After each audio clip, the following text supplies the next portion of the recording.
It's U of L Today on 93.9 The Phil. Here's your host, Mark Hebert.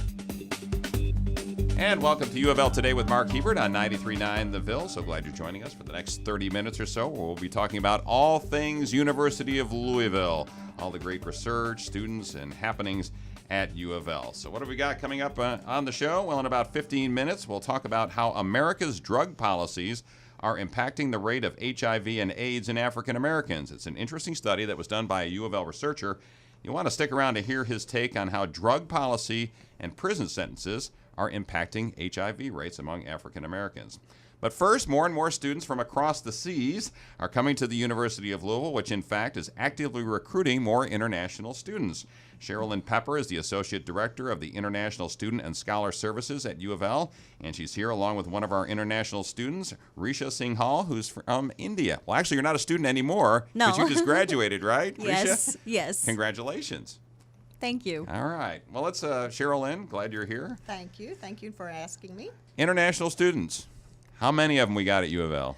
Well, we have almost 750 non-immigrant international students in F and J visa status pursuing intensive English studies, undergraduate degrees, as well as graduate degrees, and upon completion, their optional practical training. So 700 students out of, what do we got, about 23,000 students at the University Yes. of Louisville. That doesn't sound like a lot, is it? Well, we are working all the time to increase those numbers, and it is not a lot. In the state of Kentucky, we have about 8,000 non-immigrant students, those students who are on an F or J visa pursuing... What's an F or J visa? What is that? It's the visa that students come in Student non-immigrant, well, not just students, actually. Okay. We have a lot of postdoctoral research scholars at the university. We probably have a couple hundred research scholars here working in our laboratories and as professors, trainees, and different categories. So, but these are the visas that we issue the immigration documents for those individuals to come and pursue a specific objective over a specific period of time.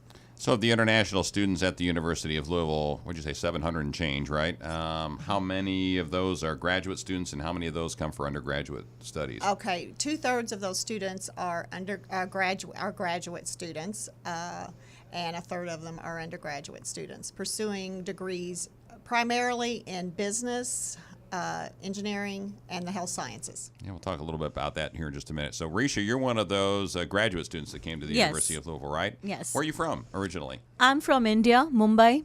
Okay, big city. Yeah. That's, what is it, 7 million people or something like that? Yes. Something crazy, right? Very crowded. It's a very crowded. Well, is Louisville a little less crowded than Mumbai?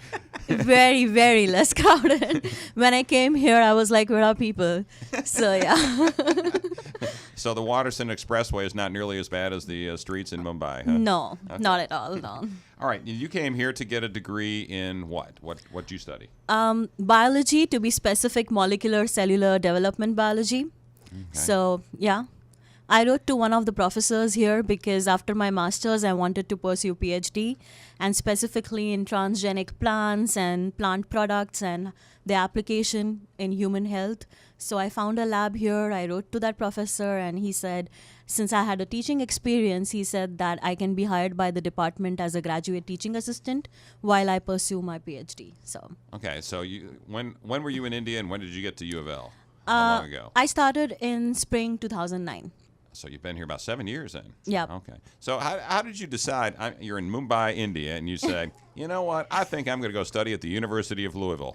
How did that happen? Okay, so obviously I had to first take my TOEFL and GRE exams, and based on that score, the website, generates a university that is suitable for your profile. So University of Louisville was one of the university, and I was basically looking at specific labs that do the kind of research that I like. And University of Louisville was one of the universities that came up. And I was lucky that I just wrote to one professor and he replied, so it worked out for me. I didn't have to try multiple universities, so yeah. Now, we have a number of professors, I think, from India, Pakistan, that area of the world. Was it an Indian professor that you got a hold of? Or No, American. So you didn't know somebody, here already? No one. So just on a whim, basically, you said, U of L, that's where I'm going. Yes. Well, we're glad you're here. And now you just graduated, yes. right? I just The walk was on 15th December. Okay, and your PhD is in what? What's the field? Biology. Biology. Okay, all right, very good. Well, Cheryl Lynn, is this a typical international student that comes to the University of Louisville? Yes. Really? Well, it's a typical graduate student that comes to Okay. the University of Louisville. There are about 50% of the graduate students do have a graduate teaching assistant or a graduate research assistant, and then the other 50% are funded themselves, and sometime throughout their, particularly at the PhD level, they will be teaching assistants or research assistants. In the undergraduates, there's about 80% of the students that are paying from their own personal funds, while 20% are on scholarships.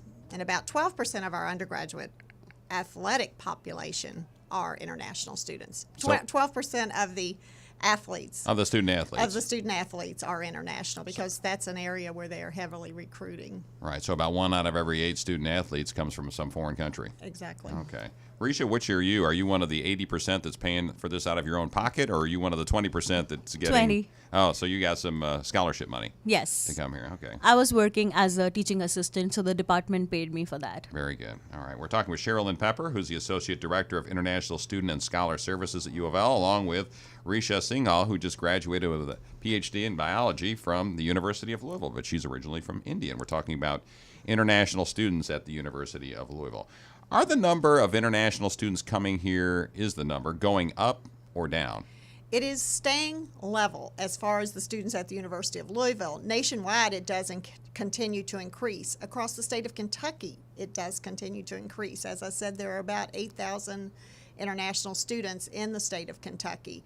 But here at the university, it is maintaining. It's the numbers is pretty much been the same And over you the s- last 5-year period. And we're going out and recruiting more students. Why are we recruiting international students? What's the purpose of U of L going out and trying to find more international students to come to the university? Well, international students add to our mission, our diversity mission, in that they bring a different perspective to the classroom, a different experience for both our domestic students and other international students within the classroom. So it's a different thought, a different way of learning, a different aspect they bring to our domestic students and to the professors, actually. It doesn't hurt that they pay tuition too, right? Well, yes. That's a good, Well, let's face it. I That's mean, a benefit. Right. I mean, it is. Let's not sugarcoat it here. I mean, And the U.S. does tend to still be the number one country behind Canada and Australia and Europe for international students to pursue their education, particularly at the graduate level. all right, let's talk. We're talking with Risha Singhal and Cheryl Lynn Pepper. Cheryl Lynn is the Associate Director of International Student and Scholar Services at U of L, and Risha Singhal just graduated with a degree from U of L, and she is from India originally. Been here 7 years, you said, right? 8. 8.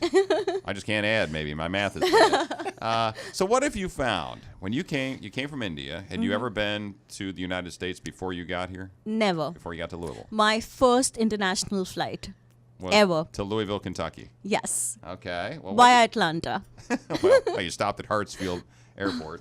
So what'd you find? What were your concerns? What were your perceptions? And what did you find in reality once you got to Louisville? Well, I didn't have any perception as such. I obviously hoped that I'm going to a place where the technology is good, more advanced country. And I initially, yes, I was concerned about adjusting here because I've grown up in India, how it would be. And then initially when I came here, like I said, I come from a very populated place.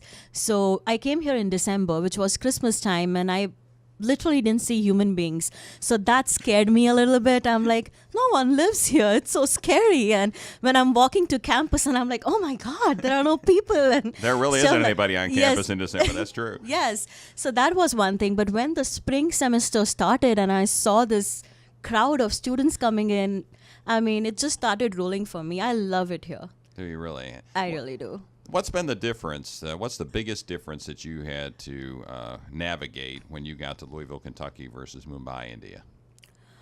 Difference, I would say, difference in the academics, in teaching, I can say there was a difference because I used to teach back in India also. So the student-teacher equation is a little different because back at home, you're not supposed to eat or drink in class, but here everything is cool and there is a more relationship of equal between teacher and the student, and there is no hierarchy. So that was a good difference, I can say. Okay. Sherilyn, what are some of the things, the stories you hear like this from students who come from other countries, the biggest adjustment they have to make when they get to Louisville? Well, Richa didn't have, I don't think, the language adjustment, but for many students, the language adjustment. For many students, the food, weather, academics. Are academics harder or easier for a lot of students? Well, I think it's just different. I think the what she spoke about with the hierarchy, I know from working with visiting professors, they're very surprised at the casualness in the classroom here as compared to the formality and the level that a professor holds in their home country.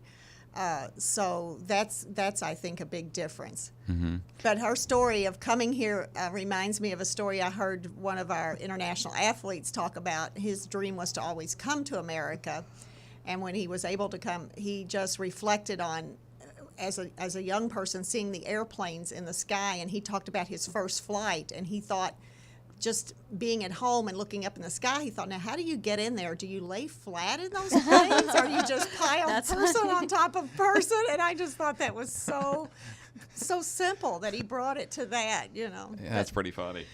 And why do, other than for athletics, why do students come specifically to U of L? How do they get here? What are you mentioned a couple of the programs that they were interested in, but are there specific programs? Is it the weather? Do they know somebody already here? How do they get here? Well, U of L has a number of exchange partnerships with foreign institutions, so that's one way students get here.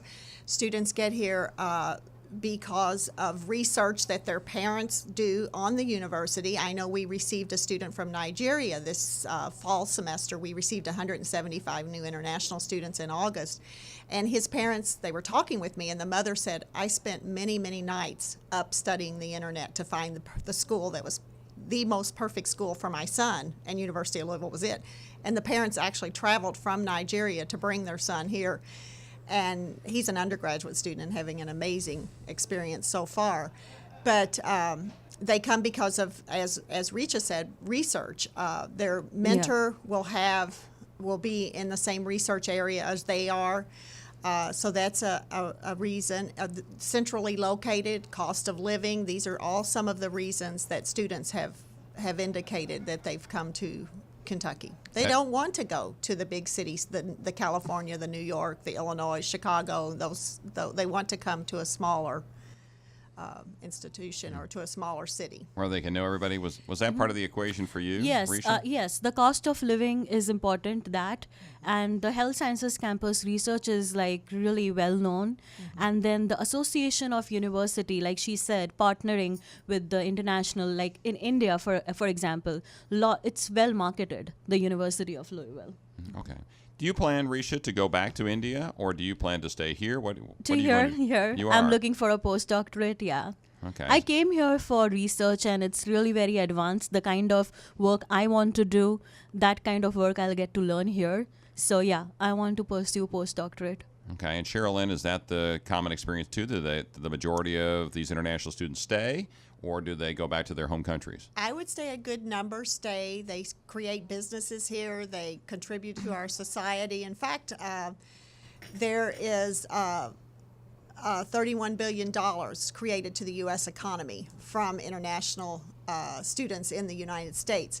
But there are also a good number of students that I speak with that take their skills back to their home countries, and whether they stay there for a long term or not, they are helping their countries to develop. And this is particularly true in many of the developing countries. They're starting schools, they're building hospitals, they're using their connections here to better their countries. I'll tell you what, before we wrap up here, I've got to ask you, where do we get the most international students from? I'm guessing China, but I don't know. China, India. China and India. And that's across the country. That's nationwide. So that's not unusual. No. Are there any pockets of students that are coming from, say, Cuba or Argentina or someplace that we would not suspect would send a lot of students to the University of Louisville? we have a lot of students from Panama, and that's because of a program that we have with an institution in Panama. A trade, what do you call it? Not a trading program. An agreement, an international agreement that we have between the university there, and that's the same with the state of Kentucky. Within the state, there are a lot of students from Brazil, and that's because, and some students from Saudi Arabia, and it's because of agreements that the institutions have with those universities. All right. Last question for Risha. Did you live with a host family while you were here, or did you find an apartment? What did you do? I found an apartment, and I've been living with my roommate for like 6 years now. Yeah. Okay. Is that the common experience too? They find an apartment, or are there at host the graduate families? level? Yeah. They have an apartment. At the undergraduate level, many times they will be with families that they know here, or they will be in university, either affiliated or traditional dorms. Okay. All right. Cheryl and Pepper, Risha Singhal. This was interesting. This is good stuff. See, I didn't know the answer to any of those questions, and you just taught me something here today, so I appreciate it. Sitting in front of me is Jelani Kerr. He's an assistant professor in health promotion and behavioral science in the School of Public Health and Information Sciences. That's a mouthful, man. It is a mouthful. That is a mouthful. It's a mouthful. All right. Jelani has been looking at data regarding HIV rates in African Americans and think there's more at play here than just risky behavior among African Americans. Jelani, welcome to the show. Appreciate you being here. It's good to be here. Thanks for having me. All right. So you did a study where you looked at what our policies are in the United States regarding incarceration and penalties for drug crimes. Mm-hmm. And how that is linked to HIV rates among African Americans. Right. What'd you find? Right. So there are a few things to consider here. So what we looked at is what we've done is we've tried to develop a framework whereby we can examine how drug policy, particularly the war on drugs, as instituted by Reagan, and has continued through successive presidential administrations, how that's translated into higher HIV vulnerability for African Americans. Okay. Well, what'd you find? Okay. So there are a few things going on here. First, if we look at drug use behavior, we'll see that there really aren't real differences between African Americans and whites. The number of blacks using drugs is roughly the same as the number of whites using drugs. Right, and distribution. Okay. It's the same. But black people suffer criminal justice punishments for it more often. They get caught. Right. So that means the arrest rate for drug possession for African Americans is about 3 times higher than it is for whites. Go incarcerated more often, and sentences are longer. Right. Right. Well, what happens is that this sets up a domino effect that makes people more vulnerable to HIV. One of the things that happens is that if someone is incarcerated, one of the first things that happens is that they take on the label of ex-offender, and this can put them at risk for poverty. So they have a tough time getting a job. They get out of prison or whatever, and they have a tough time finding a job. Right. Cut out of employment opportunities, in formal and informal ways. Cut out of educational opportunities. All right. Okay. Cut out of some housing opportunities as well. Okay. And these are things that you need to be healthy. So one of the biggest problems for people who are living with HIV is housing. And it's hard if you're living with HIV and you don't have housing, it's hard to stay. It's hard to go to the doctor as much. It's hard to stay adherent to medication. And so poverty is one of those things that drives a lot of diseases, and HIV is no exception. Right. But didn't your study also find that because African Americans are being put in jail and in prison for drug offenses more than whites, that they're perhaps getting HIV while they're in jail or in prison and at risky behavior because of the circumstance that they're in? Isn't that also leading to a higher rate of HIV among blacks than whites? Okay, so there are a few things going on here as well. Ask the multifaceted question there. It's very complex. It's very complex. So what we find is that most people who are going into jail or prison increases people's risk of HIV. Mm-hmm. And what we find is that however, is that most people who are incarcerated or who are living with HIV who have a history of incarceration get it outside of the prison walls. But black people are more vulnerable to HIV within prison. Why is that? One, because there's less access to preventive tools, so less access to condoms, less access to clean needles. Even though sometimes people get tattoos in prison or there's injection drug use, you don't have these. And another thing is that African Americans within correctional facilities have a higher rate of HIV acquisition within the facilities than whites. So less availability of things that could prevent HIV from happening while they're in prison. Right. So and I think your study also found that it wasn't so much, people say, well, they got HIV because it's risky behavior, you know, and that, they're using needles, homosexual behavior, sexual practices, those kinds of things. But you found, again, that it's perhaps our drug policy is playing a role in this. So can you easily define how that is happening? Why drug policy in the United States is playing a role in HIV rates among African Americans? Right, so let's talk about risk behavior first, and then so if we look at rates of risk behavior, we see that there's not a lot of difference between African Americans and whites. I'll give an example. The HIV rate among African American women is about 19 times higher than it is for white women. Okay. Right, but there's research with national studies that indicate that African American women are using condoms more than white women.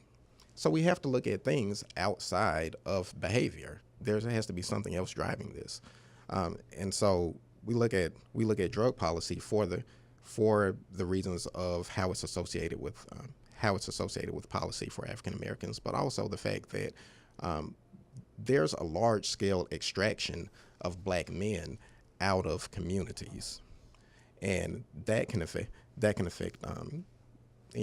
make people more vulnerable to HIV too, because there may just not be enough men to go around. Mm-hmm. We're talking with Jelani Kerr, who's an assistant professor in the School of Public Health and Information Sciences, about his study looking at drug usage and the drug policies of the United States and how that's impacting HIV among African Americans. So what should happen? All right, you're the king of the world, and you get to decide. Hey, you know what? The HIV rate among African Americans is too high. It's more than whites for some reason. Here's what we should do. Okay. What would you do? Well, not king of the world, but I can make policy recommendations. Here's some things I think we should start considering. One, the biggest problem, in my estimation, is that we've dealt with drug use as a criminal justice issue, and it should be in the sphere of public health, in my estimation. So if there's addiction, then people need access to treatment. People need access to harm reduction, and what I mean by that is there should be access to clean needles, syringe exchange programs, that type of thing, which I'm seeing happening more and more today. Isn't the U.S. moving more towards that by decriminalizing marijuana in several states and by the needle exchanges, that they're trying to move more towards prevention and treating it as a health problem and less as a crime problem, as some drugs anyways? So I think that's a positive move. Mm-hmm. I think that, especially with the way we're dealing with heroin, I like to think that we've learned from some of the lessons in the past with crack cocaine and how black people were criminalized behind that.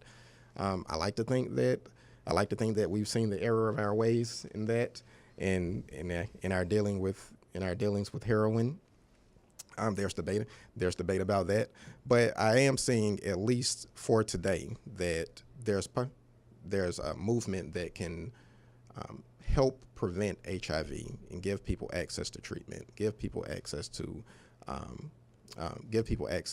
prevention tools. So if you're the king, mm-hmm. you decriminalize, I assume, some things, and also make them more about health policy and less about throwing folks in jail for small amounts of heroin, cocaine, etc. Yeah, we have to take a really serious look at drug reform, drug regulation, and perhaps even repeal. These are things we should consider. And you think that would have an impact on the HIV rates among African Americans if we did that? I would hope so. I would think so. Okay. Well, you're the policy guy, so it would take a while to reverse. I caution that we wouldn't see immediate results, but over time, I think it would change, right, especially with the advances in HIV treatment, which we're seeing has preventive benefit now. If people are able to stay on treatment, they're less likely to transmit the virus. Yeah. So we have to work on that too. And these days, you're seeing a lot fewer cases of full-blown AIDS. Although I did see some story that the full-blown AIDS is going back up a little bit. Because folks aren't doing as much as they should be, keeping on their drug cocktails, those kinds of things, right? It's a lot. It's not the. Remember in the 80s? Oh, yeah.